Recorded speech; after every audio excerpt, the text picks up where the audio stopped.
Good morning, Titans. Today is Wednesday, August 26th, and you're watching OlyTV. If you're out on the road, feeling lonely and so cold, all you have to do is call my name and I'll be there on the next train. Where you lead, I will follow anywhere. Do you like playing video games? Join Olympus Esports to compete against other schools in games like Mario Kart, Super Smash Bros., Splatoon, Rocket League, and more. Our informational kickoff meeting will be in the aluminum room today after school. Looking forward to seeing you there. To all our students who are in a concurrent enrollment class, deadlines are coming up. First, Friday, August 28th, this Friday, is the deadline to apply for admission to SLIC. If you don't apply by then, you don't get the class. If you have any questions or problems with applying, check with your teacher or with your counselor in the Career Center. For homecoming week between 2:30 and 4:30, the SBOs are holding a hall decorating day for all of the clubs and teams to come hang decorations in a designated section in the second floor hallway. The theme is Tighten Together. Let's make our school look amazing for homecoming week. Now to Anthony for sports and entertainment. Thanks, guys. September 10th marks the beginning of this year's NFL International Games, with the first game being San Francisco versus Los Angeles in Melbourne, Australia, followed by another game in September 27th in Rio de Janeiro, Brazil, with the matchup being Baltimore versus Dallas. After that are 3 games taking place in London, and then the last 4 in Paris, Madrid, Munich, and Mexico City. For those that enjoy Formula One, the Italian Grand Prix is taking place from September 3rd to September 7th, and the Spanish Grand Prix is taking place from September 10th to September 14th. And after that, the Singapore Grand Prix from October 8th to October 12th. The United States Grand Prix is also coming up on October 22nd to October 26th. The legendary country music icon Dolly Parton unfortunately passed away yesterday at the age of 80 after a rough battle with cancer. May she rest in peace. This just in, Tim Curry has also passed away. Two heroes of the silver screen gone. As some people may know, earlier this year, Amazon Prime released a new Spider-Man show that not many people have watched. Fortunately for us, though, Kai watched the show and wanted to give us the inside scoop for it. Earlier this year in May, Amazon Prime released a new show called Spider Noir. Now, if you're like most boomers, you're probably going, "Hey, why are you talking about this show? We just got the new Spider-Man movie. It's way better. I watched it with my friends and stuff. It was really cool." You know what? It was really cool. But shut up. This isn't about that movie. This is about the really good TV show that got completely overshadowed by the new movie that came out. And I'm here to tell you today that you need to watch this show because it is so underrated. Let's set the scene for Spider Noir. The show itself is starring Nicolas Cage, known for his role in National Treasure, as Spider-Man in this darker and grittier universe set in a black and white style show. The show itself covers villains a many, including Electrode, Lizard, Sandman, and a mob boss known in the show as Silvermane. While I don't want to reveal too much about the plot and pull a Talon, I will say that for the first 10 or so minutes in the first episode, it is a very dramatic scene, and it tells you a lot about the story you'll be hearing and ties together some pretty important key information, setting up perfectly for Spider Noir's backstory.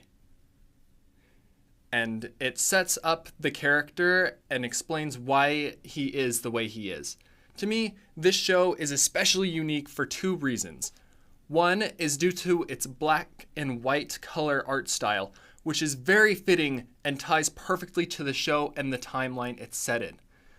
While you can watch it in either color or black and white, I recommend watching it in black and white first, because some of the scenes actually do look better in color, but having that transition from black and white to color is super powerful and absolutely worth watching it twice. Number 2 thing I like about this show is the cast of characters. The characters are similar enough to other Spider-Man movies that it gives the feeling that you have an idea of what is happening, but at the same time, it completely flips a lot of these characters on their heads and gives them a new life and new meaning. Another huge thing I love about this show is the way it conveys its story. In the show, Spider Noir is famously a private eye/detective. And so while you watch, you can solve the mysteries that are faced in universe alongside this amazing cast of characters. And the show does a really, really good job of placing very subtle clues and foreshadowing events that change the dynamic of the story in the blink of an eye. It definitely keeps you on the edge of your seat, wanting to continue watching the show. So, have I convinced you to watch it? Yes? Awesome. Before you start watching the show and binging it with all your buddies, I do want to put out this little disclaimer. The show can be a bit graphic at points. So much so that one of the episodes in particular is actually rated M for mature audiences instead of only teens. If that's something you struggle with, just be warned that it is present, but it should not stop you from watching this amazing show. Now, what are you waiting for? Go watch it now!